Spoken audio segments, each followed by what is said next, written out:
Bismillahirrahmanirrahim. Assalamualaikum warahmatullahi wabarakatuh dan salam sejahtera. Selamat datang diucapkan kepada para pelajar yang telah terpilih untuk meneruskan pembelajaran dalam aliran sains tulis. So, untuk hari ini adalah pertemuan pertama kita secara maya bersama cikgu kimia anda, iaitu Cikgu Salma Nidyasni.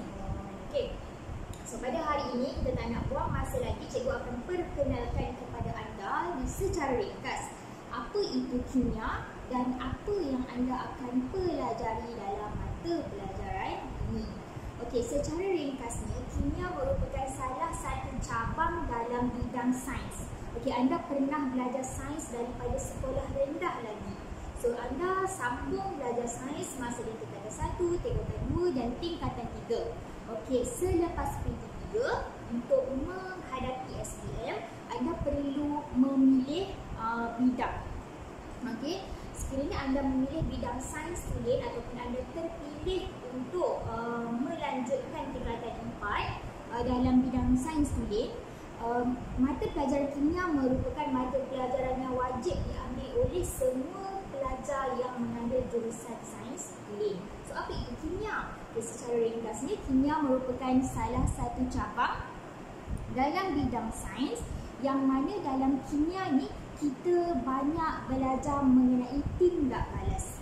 Yang dimaksudkan dengan kimia, mesti perlu ada tindak balas. Jadi kita banyaklah belajar tindak balas dalam kimia ni. Selain tindak balas, banyak lagi lah perkara-perkara lain yang kita akan temui dalam mata pelajaran kimia. Okey, kita terus tak nak buang masa, kita nak berkenalan dengan buku teks kimia tingkatan 4. Okey, anda tak dapat lagi buku secara fizikal tapi anda ada e-book. Okey, dekat sini cikgu akan terangkan apa yang terkandung dalam buku teks kimia tingkatan 4 KSSM. Okey, ini adalah bab yang anda akan pelajari sepanjang tingkatan 4 bersama-sama dengan cikgu, insya-Allah. Semuanya ada 8 bab. Bab yang pertama adalah pengenalan kepada kimia. Pengenalan ni simple sahaja, cikgu akan go through begitu sahaja. Kemudian yang kedua adalah giring dan struktur atom. Ketiga adalah konsep mol, formula dan persamaan kimia.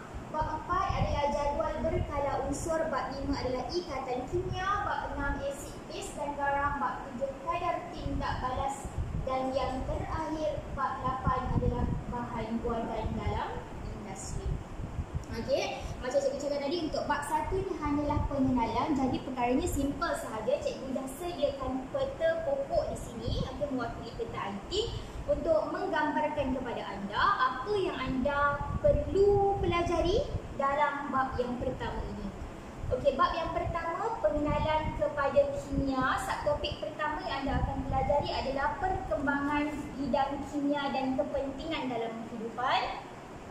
Kemudian penyiasatan saintifik dalam kimia, dan yang terakhir adalah penggunaan, pengurusan dan pengendalian ragas dan juga bahan kimia. Okey, cikgu ajak anda berkenalan sedikit tentang bab 1 melalui buku teks ini. Okey. Dekat sini ada satu analogi ya. Kalau kita tengok bunga api, kenapa bunga api itu boleh berwarna-warni, kenapa bunga api itu boleh menghasilkan letupan dan sebagainya? Kerana adanya tindak balas kimia. Itu sebenarnya dia punya aplikasi lah, salah satu aplikasi kimia dalam kehidupan yang kita senang nampak. Jadi kita nampak, cantiknya bunga api. Kenapa jadi macam tu? Kerana adanya tindak balas kimia. So, secara detailnya nanti kita akan pelajari sepanjang tahun inilah. Okay. Kemudian kan, untuk yang pertama tadi, perkembangan bidang kimia dan kepentingan dalam kehidupan. Kalau kita tengok dalam buku teks ni,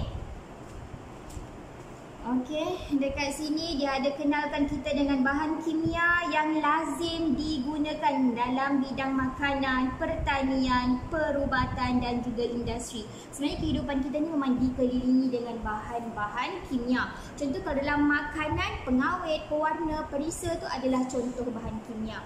Dalam pertanian, racun-racun serangga yang kita gunakan itu pun adalah bahan kimia. Dalam bidang perubatan pun sebenarnya ubat, antibiotik, semua tu adalah bahan kimia. Dan juga dalam bidang industri, cat, kaca, seramik, deterjen, sabun, semua tu pun adalah contoh-contoh bahan kimia. Sebab itulah kita kena belajar kimia, sebab kita memang hidup berkawan dengan bahan-bahan kimia. Alright, seterusnya kan dalam bab yang satu ini, bab yang pertama ini, dia juga ada beritahu kita tentang beberapa contoh kerjaya yang berkaitan dengan bidang kimia. Jadi dekat sini, siapa yang minat nak jadi penyelidik, bolehlah masuk bidang bioteknologi, nanoteknologi, teknologi hijau, kosmetik dan juga pharmaceutical. Ini semua adalah kerjaya-kerjaya yang berkaitan dengan bidang kimia. Okey, yang seterusnya subtopik yang kedua adalah penyiasatan saintifik dalam kimia. Okey, secara ringkasnya penyiasatan saintifik ni sebenarnya anda dah kenal daripada tingkatan 1 juga, mungkin daripada sekolah rendah juga. Bila anda jalankan eksperimen dalam makmal, sebenarnya itu semua adalah berkaitan dengan penyiasatan saintifik yang menggunakan kaedah saintifik. Biasanya anda akan start dengan membuat pemerhatian, inference, mengenal pasti masalah, hipotesis, mengenal pasti pemboleh ubah, merancang eksperimen. Bila lepas kita dah buat eksperimen, kita akan mengumpul data, mentafsir data, membuat kesimpulan dan juga menulis laporan. Kalau anda pernah buat amali dalam makmal, bermakna anda sebenarnya telah pun menjalankan ataupun telah pun melakukan kaedah saintifik ini. Tapi dalam kimia, untuk bab yang pertama ini, sepatutnya kita akan lakukan satu eksperimen ini. Semasa kita jalankan eksperimen ini, kita akan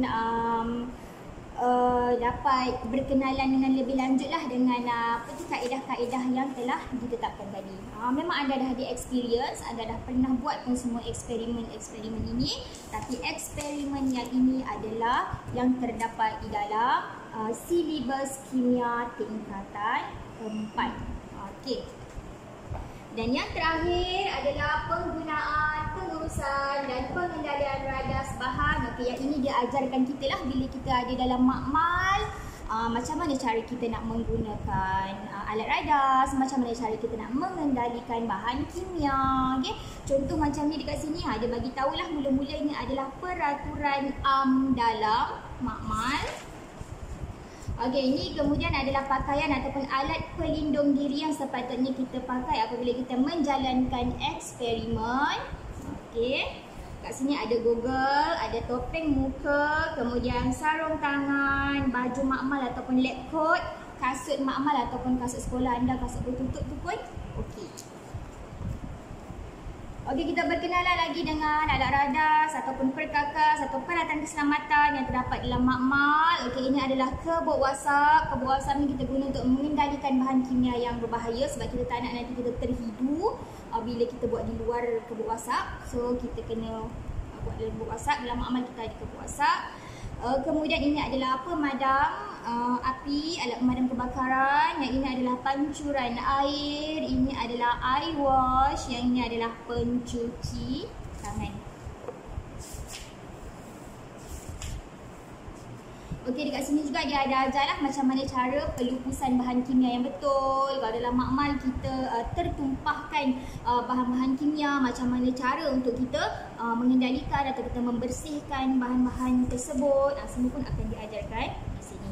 Okey, macam cikgu katakan tadi, untuk bab yang pertama ini adalah bab pengenalan dan kita hanya perlu berkenalan secara sepintas lalu sahaja. Okey, tapi kalau kita nak lebih faham, kita boleh lihat lagi dalam buku teks muka surat 1 sehingga muka surat 18 dan boleh juga scan lah QR code yang ada dalam buku teks ni untuk lihat lebih banyak lagi maklumat dan juga kadang-kadang ada juga isu-isu terkini yang dia kaitkan dengan teori yang ada di dalam topik ini.